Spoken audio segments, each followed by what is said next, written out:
São já 20 anos de lei de liberdade religiosa que têm feito de Portugal um dos países mais avançados nesta matéria.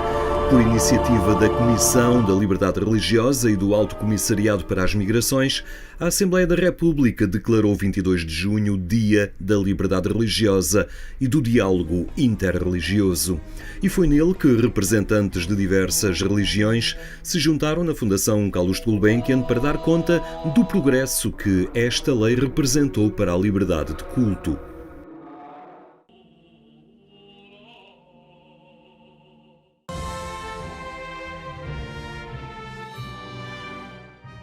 Celebrar os 20 anos da Lei da Liberdade Religiosa é um marco notável para a cultura portuguesa, até porque, como nós temos consciência, até então não havia uma consciência muito objetiva relativamente à diversidade religiosa no nosso país, mas essa consciência ao longo destes 20 anos foi sedimentando. Como qualquer processo de transição, e agora parafraseando o poeta, o caminho faz caminhando. E de facto já houve um caminho bastante significativo que foi percorrido, mas obviamente que à medida que a nossa consciência relativamente à maturidade com que se vai olhando para a evolução dos direitos das minorias e dos outros, levar-nos sem dúvida nenhuma, a um caminho no futuro de maior respeito, de maior tolerância e de maior inclusão. Não tenho dúvidas disso. Numa mensagem previamente gravada, o Patriarca de Lisboa reconheceu também que a pluralidade e o respeito pelo espaço de cada um é um valor que esta lei assegura. A prática da liberdade religiosa em Portugal e da sua lei tem sido muito positiva. Tem permitido que as diversas confissões reconhecidas pelo Estado português estejam no espaço público e no seu espaço particular, desenvolvendo as suas atividades religiosas e outras, geralmente com muita expressão social e filantrópica, como se viu agora no combate a esta pandemia, e com uma harmonia muito grande, que aliás nos tem unido às várias confissões religiosas em várias frentes comuns, concretamente a favor da vida e tudo aquilo que ela implica. Esta sessão comemorativa contou com a presença do Presidente da República, que, na sua qualidade de representante de todos os portugueses, reconheceu na ocasião a importância do caminho andado nestas 2 décadas, mas lembrou a necessidade de ir mais além.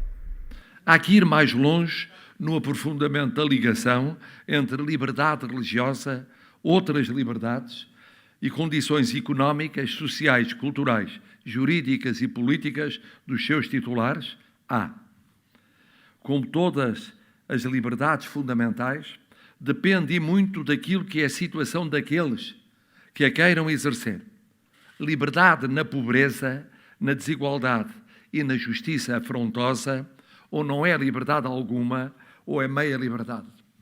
Uma expressão visível deste entendimento legal, embora superior a ele, é o espaço de emissão A Fé dos Homens, que, na RTP2, dá rosto e voz à pluralidade das confissões religiosas no nosso país. Curiosamente, estes programas começaram ainda sem a Lei de Liberdade Religiosa, não é?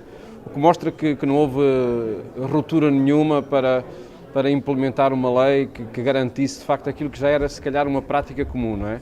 E tanto os programas na RTP e na rádio, como outros projetos, na Expo 98, que também foram de caráter interreligioso, acho que mostram uma prática que a sociedade portuguesa tem, de diálogo, de aproximação, que é mais do que um diálogo institucional, é um diálogo efetivo. E estes programas têm contribuído sobretudo para um conhecimento recíproco das várias tradições religiosas. De segunda a sexta-feira, pelas 15 horas, a RTP2 traz, há quase 25 anos, este espaço de programação interreligiosa. Caminharmos para os 25 anos dos programas das várias confissões religiosas na televisão pública, eu acho que é um marco, e um marco histórico, atendendo ao facto de Portugal ser dos poucos países da Europa, não é, onde nós temos este tempo de emissão, não é? Falo enquanto evangélica, mas não só, portanto, todo este diálogo saudável que existe entre as várias confissões religiosas para que os nossos programas possam manter-se com qualidade, com conteúdos, é fantástico. Sublinhar também o trabalho que a própria comissão dos tempos de emissão, onde as várias confissões religiosas estão presentes, o excelente trabalho que tem sido feito também nesse âmbito, porque as pessoas não sabem, mas antes de começar um novo ano, há várias reuniões entre os vários elementos das várias confissões religiosas para determinar a grelha de programação para o ano seguinte, como é que vai ser, quando quando é que vai ser, e 25 anos a dialogar para que estes programas sejam bem-sucedidos, eu acho que de facto é um mérito, e toda a nossa convivência de bastidores e tudo mais é de aplaudir. E esta experiência no Serviço Público de Televisão e Rádio tem sido também um caminho de encontro e de partilha entre os seus protagonistas. O acordo com a RTP foi assinado em 1997, creio eu, 16 de maio de 97, e todos os anos anteriores, até chegar a esse ponto, foram anos de muito diálogo entre as várias tradições e confissões, das comissões com a RTP, e que depois se manteve, não é?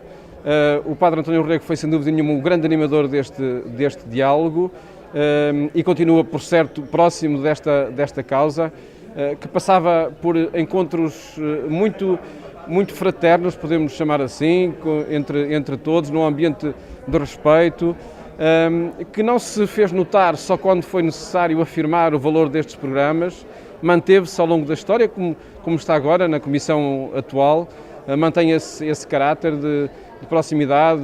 A última reunião, por exemplo, aconteceu na comunidade hindu, não só para tratar questões que tínhamos de tratar, mas também para conhecer melhor a comunidade, as suas tradições, os seus hábitos, etc., como de facto aconteceu. E a oportunidade de podermos sair fora de portas, levarmos uma câmara atrás, fazermos reportagens, mostrarmos o que é que nós fazemos, quem somos, o nosso ADN, em que é que cada um de nós crê, irmos às nossas igrejas, às nossas congregações, é algo que também é extremamente gratificante, sem dúvida. Uma experiência de 2 décadas que alguns identificam como uma das grandes aquisições da democracia. Esta lei de liberdade religiosa foi uma das grandes vitórias, inclusive da própria democracia, do próprio 25 de Abril. E talvez por isso, no final desta sessão, ficava o desafio. Atendendo à importância da Constituição da República e da Lei da Liberdade Religiosa para as confissões que representamos, sugerimos que também as religiões possam contribuir para a preparação e celebração dos 50 anos do 25 de Abril. A Lei de Liberdade Religiosa há 2 décadas a sublinhar entre nós a convivência e a colaboração entre as diferentes tradições religiosas.